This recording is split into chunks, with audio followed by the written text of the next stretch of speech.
Hi, I'm going to share my ideas on everyday. How often do we take a pause to think about everyday? Does it even matter to think or talk about something which is ordinarily happening in our day-to-day life? I think there is something that holds us together. That something pushes us to perform our daily task. And I, as an artist, try to get a hold on that something through art. My fondness for everyday has raised a concern for its construction, majorly derived from my experiences and journey as an art student and a practitioner.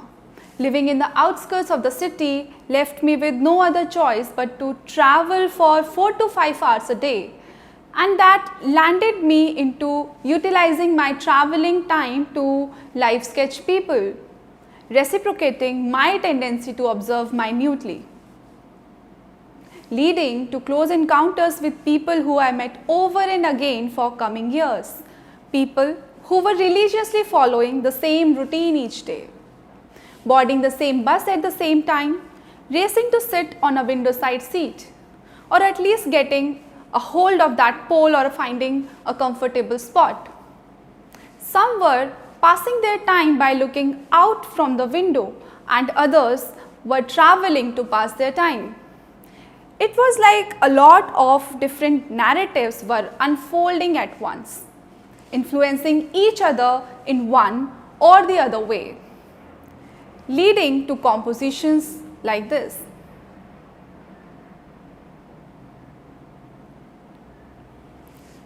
Here, the aversions and anxiety of day-to-day travel in public transport are expressed through my own observations and experiences. In this composition and the subsequent compositions, the female form continued to be sinking into herself with a desperate urge to maintain the physical space, the much needed physical space in a public transport. Continuing in successive compositions for next to 3 years. But soon I realized that my everyday also continued to be in such a routine. Boarding the same bus at the same time, meeting the same set of people each day, standing between the seats in order to save myself from any sort of physical touch, putting on my headphones and sketch. Until I started to question the mechanism of my routine practices, diving deeper into the workability of day-to-day life, and it started to raise many more questions inside me. Questions like, what are the possible factors or elements that derive the emotional ride in our daily commute? What is seemingly the relationship between the mental and the bodily transition? What do people do in this transition? Why do we perform prohibited activities in public spaces? And how does the body manages to navigate itself even in a situation of utter chaos? My canvas became a workstation for exploring the possible answers to all these questions. And the daily sketches were like a raw material into the subsequent process for understanding human behavior in local spaces. With an effort to unravel the hidden dialogue between stranger bodies, I was now looking at objects and elements of day-to-day life that usually went unnoticed or were ignored. And that somewhere led to new explorations. For example, LED hoardings in market space or sign and symbols that we have. These are some of the explorations that were leading to my visual representation into the form of paintings and photographic collages. Yes, very ordinary. Ordinary like the ordinary experience of a common person. But what is ordinary? How does an ordinary constructs?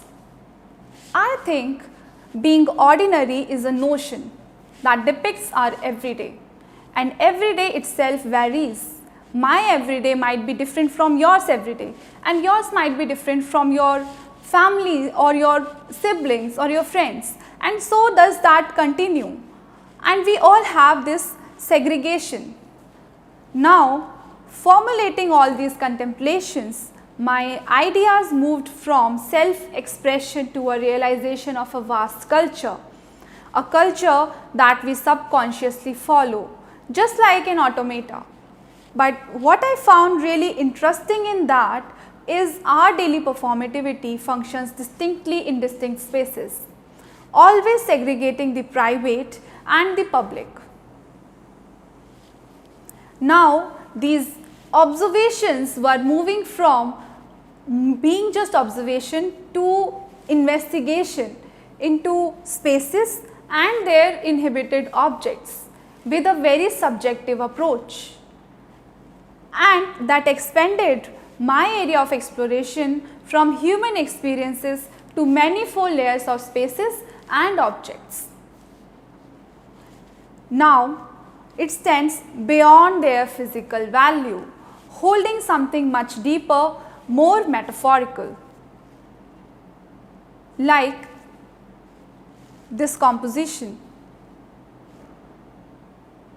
But is it possible to seek aesthetic pleasure or aesthetic value in something which is very common, which is banal, which is normal?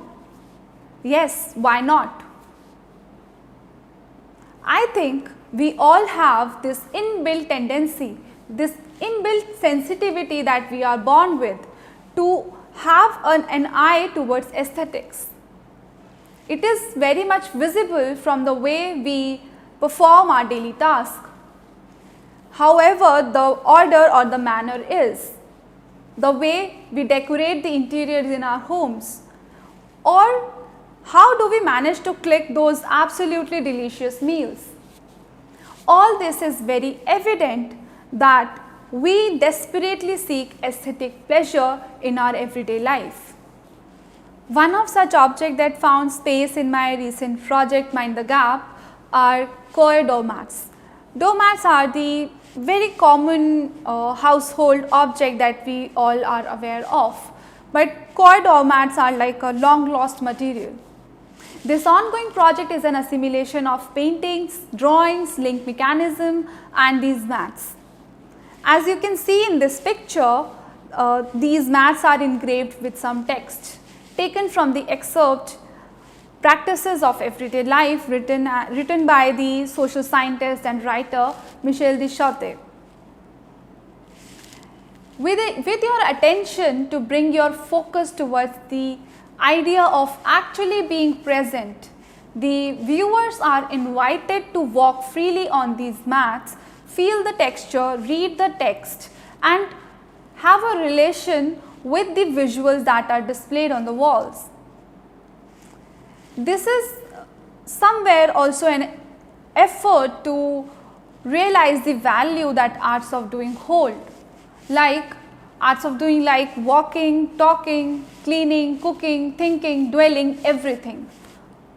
We as humans tend to be indulged in arts of doing more frequently, but we are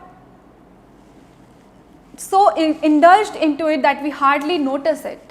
Our situation is somewhere similar to the LED hoarding in a market space, which is always like unnoticed until or unless it is captured our eyes by being some glitch, by creating some glitch.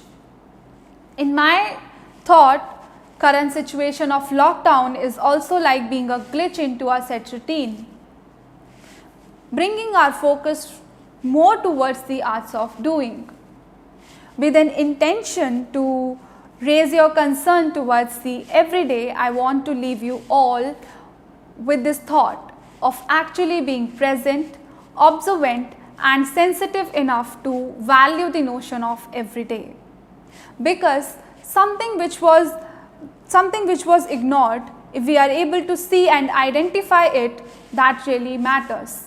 Our perception matters and hence everyday matters. Thank you.